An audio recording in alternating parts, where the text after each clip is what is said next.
confirming to us and said no, the driver. And I don't pay Benyamre, they are interrogated the two. Now, yeah, but and then two things. The police operation our motorbikes climbing them down. Facebook messages kakraba.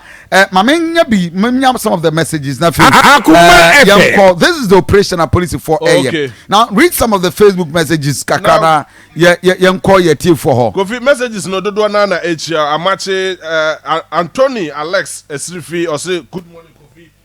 Sasu na kodwa amache susu ochia na ohwe live from Asin Fusu Sasu and Azika Akoma so live from Germany and Eric Iyabu asusu ese okay. Now my main call masona atefa mote yankonkonya there's understanding and clarity the see our Kejetia and as well as operational police for Gordon Akoma FM the regional police PRO senior anope mame mo achemo akwaba mra Akoma FM bibia bakodia na me na dominion mitiono with you for nyina good anra menim say we o grant interview to your colleagues and no mo shia ye wi no but boyen na yenya clarity Kejetia dia esi no a driver and a match no mate and a match no why na wo mo custody sia me that say no attend this make say ye both the mate and the driver but ye can say the mate no yamani pilo and a driver na away custody to be say driver and away custody Akoma FM from the police account e die na sia but that's the view no attend this and so enrich that was weekend and in here where there has been a stabbing incident at Kejetia bus terminal. Now only Kejetia police station is active and in Pampana and city guard more KMA one a year arrest no at the command a year Kejetia police a driver your friend Kesley I'm 25 years Astabu or my colleague one Thomas Amachi Yankees now deceased when the coach in the church mama ration call or say and remo clinic but we do or normal condition near critical and no the call confanochi after the emergency unit or mudu or no na bakoye nyamidia nti my police for no in terminal s staff say almost say the suspect involved enumuna omunya information say suspect now so akọ ahwemo clinic say ono nso epra ewoniti in the police to omokoye nampa na suspect kinsi amu ano nso ewo ahwemo hospital na omoche no hankofo no na ono nso no head injury no say omode ne ba konfanochi say omode ne ba konfanochi eba take all the necessary medical attention, man, call to go through the necessary medical attention. No, and now I'm on the call. So, the doctor for sure, medical charge, and take a say there ourselves. Now, being in a preliminary investigation, as so far, taking it, say the driver is alleging that he was stabbed by the victim now deceased, and also out of anger, I could say, taken at the wall, no, but we are now going into the matter itself. Into investigation has commenced. Almost an interview or more, including the city guards who are on duty on the day with their colleagues. We'll interview all of them. Now all the necessary factors will be able to prosecute the matter as law is concerned. That is what the suspect no actually say or retaliate or attack city guard need the man.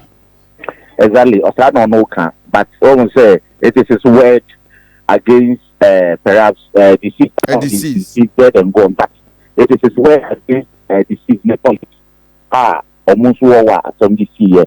So we have started taking statements from city guards for Nibi. And now we are taking statements too from eyewitnesses. So at the end of the day, police will definitely do all the necessary analysis to know exactly what happened. Akoma FM. So far as there's murder, we are after law stipulates, provisional charge will be murder. Then we'll send the case docket what we have gathered to the AG's office. So they are the prosecutors when it comes to the legal system now. Almost on prosecuting such matters. And our prosecutor it is within their domain. And then nice person and everything else. And for now, that is what we are doing.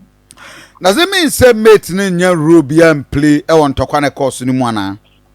Well, mate, from the district crime officer, or more preliminary investigations, or more any matter on the ground, mate, was not directly involved in the action, and he or mono ever manipulate, but subsequently, they will be reported to the police. So no go after the investigation, no go well, they will take him on or they will act into whatever area more. But for now, my garden is some man makes no deal. Akoma FM.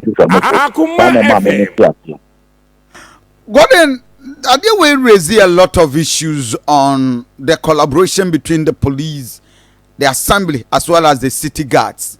One relationship, the role of the city guards. Meaning, say, if it's under security, police form are paramount. We say they under assembly, take on bylaws, but maybe to regulate and do training near their day. Has that been happening over the period they will come as so? Well, him say, for some time, when it comes to enforcement, Akoma FM. When it comes to enforcement of the law and then some of the operations of the assembly, they do ask the police and the military to assist in enforcing some of their bylaws. They are sometimes depending on the kind of operation and more matter on. And I may say the police, the military, and the assembly we sometimes collaborate to enforce some of their bylaws. It's like I said, yes, we are in touch with them. My this clarity. City guards, if we one make arrest, no make arrest. What is it? One the driver near day now. Charges bear no more our right to prefer on him. All this while has been going on. More that authority. Yes, they have power of arrest because the citizens also have power of prepare. They are bylaws, so they have power of arrest. And when some of the arrests, they are supposed to bring it to the police for police to continue with their investigations. When it comes to some of the road traffic regulations and other things, and so I'm pretty sure that it's something that they do. But it will be very difficult for me to, sit here right now and try to explain certain things. I think I need to get the authorities and know exactly what they do. There are some points for now, yes, you ask, I know very well say some of their bylaws they also have powers to prosecute and all that through their legal system. There are some laws, Okay. It's something that happens within the legal system. I see. Until for now, when the Afena more body back court, yes, sir. Yes, definitely. Your remanding here, then we continue from there. But first appearance here, we will go and place it, of course, for him to be remanded to help us commence or continue with our investigation. That's normally what we do. I see. I think Brista be some of these fights I cause so no motimi abo interview, but operation are more here in respect to motorbikes started now. Why the reactivation? Because when said last year started idea we are and I mean take crowd. This is about the fourth time almost within 2 years I started this operation, but sustainability has been a problem. Your operations now, no. I will move after no. Okay. Your motorbike operations are based on crime statistics that you work. Okay. Because we know some of the motorbikes are used to perpetrate robberies and other violent crimes. Okay. And on Kontisa operations, we normally do even the new command, has taken it upon itself. Say almost every 2 weeks, we embark on motorbikes where we arrest unregistered motorbikes and other persons who ride motorbikes, and we suspect they use it for other crimes. And when it comes to the MTTDR, and also operations based on the violation of the motor traffic regulations. Okay. And the way the police administration its own wisdom. Last week, Eba Bonting with a statement signed by the Director General of Public Affairs said the woman is statistics, mostly road crashes, accidents, any fatalities, involve motorbike riders and motorcycle riders, and some of it is through recklessness, indiscipline, and other things. And the operation be Babontia or Madabon on the lodge that operation staff Akoma that 87.9 police action against rider indiscipline. Operation PAARI. Okay. Police action against rider indiscipline. It's in the administration here and say it is being replicated in all the regions in the country. Okay. Yeah, they say Akoma FM. yeah, it is in safety. You see, I know what we're doing is you have to check riders or more rider without helmet. It is a fearful this is operation. Now we are arresting those or more riders without helmet. One and more jump red light traffic. Okay. And two, these are the two things we are doing currently because there is in safety. And this is all your motor rider. That's we are to pay because we're riding in town without crash helmet. Because you say the chances of you surviving is very Akoma FM.